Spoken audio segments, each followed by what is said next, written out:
parietal layer, inner visceral layer. Parietal layer को visceral layer को नडुवल இருக்கிற அந்த gap தான் pericardial space where pericardial fluid will get accumulated. Okay வா? Fine.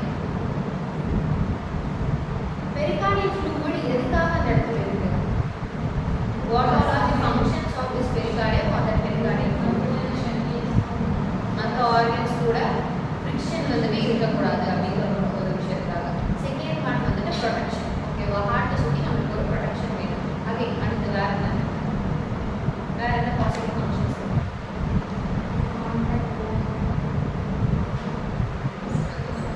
அதுக்கு தான் வந்துட்டு அவுட்டர்ல இருக்கிற எந்தவித ஒரு ஆர்கன்ஸும் நம்ம ஹார்ட்டோட இன்டர்ஃபியர் பண்ணக்கூடாது அப்படிங்கிற விஷயத்துக்காக தான் இது இருக்கு. ஓகேவா? இட் கேன் பி எனி இதுல இருக்கலாம், ப்ரொடெக்ஷனா இருக்கலாம், அதோட ஃபங்க்ஷனை டிஸ்டர்ப் பண்ணாம இருக்கிறதுக்காக இருக்கலாம். அதையும் தாண்டி இப்போ நம்ம சொல்ற மாதிரி அந்த ஃபிக்ஷன் இருக்கக்கூடாதுன்றதுக்காக ஏதோ ஒரு விஷயம் வெளியில இருக்கிற விஷயம் ஹார்ட் அஃபெக்ட் பண்ணாம இருக்கிறதுக்காக வெளியே கொடுக்குற ஒரு லேயர் தான் வந்துட்டு இட் இஸ் பெரிகார்டியல் லேயர். ஓகேவா?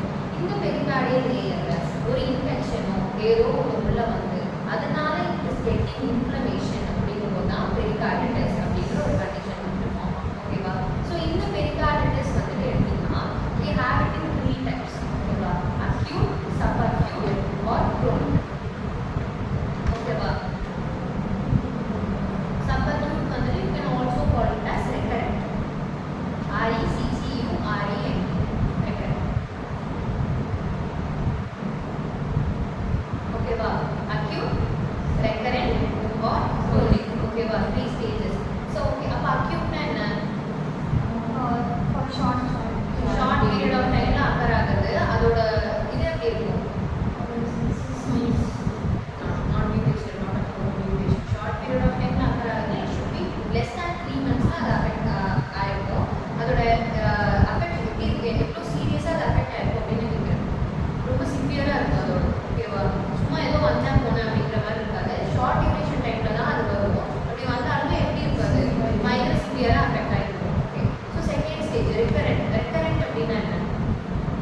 ஸோ திஸ் ஃபர்ஸ்ட் ஸ்டேஜ் அக்யூட்ங்கிற ஸ்டேஜ் வந்துட்டு ஒரு இண்டிவிஜுவலுக்கு பெரிகார்டிட்டிஸ் வருது.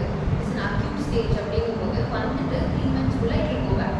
ஓகேவா? அது இண்டிவிஜுவல்ல இருக்காது. பெரிகார்டிட்டிஸ் வரும். 3 months தான் அதோட sustainity period or less than 3 months. அந்த சஸ்டைனிட்டி பீரியட் தாண்டனோடனே it will move out. ஓகேவா?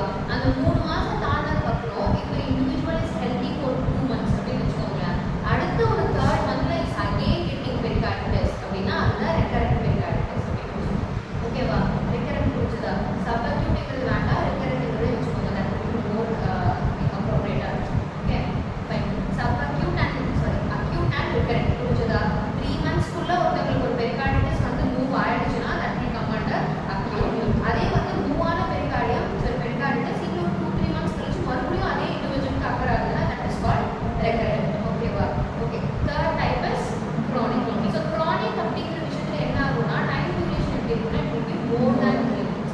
ஸோ அதோட சிவியரிட்டி எப்படி இருக்குன்னா ஃபார்வர்ட் மூவிங் சிவியரிட்டியா இருக்கும். ஃபார்வர்ட் மூவிங் சிவியரிட்டினா என்ன? ஆன் ஸ்பாட்டா வந்த உடனே ஃபுல்லா சிவியரா அது வந்து அக்கர் ஆயிடாது. ஒன்ஸ் ஒரு இண்டிவிஜுவலுக்குள்ள வந்ததுக்கு அப்புறம் மெதுவா அது என்ன ஆகும்? ப்ரோக்ரஸ் ஆகி அந்த சிவியரிட்டி இன்க்ரீஸ் பண்ணிட்டே போகும். Okay. More than 3 months of period டைமுக்கு ஒரு பேஷண்ட் வந்துட்டு பெரிகார்டிட்டிஸ் இருந்துட்டே இருக்கு.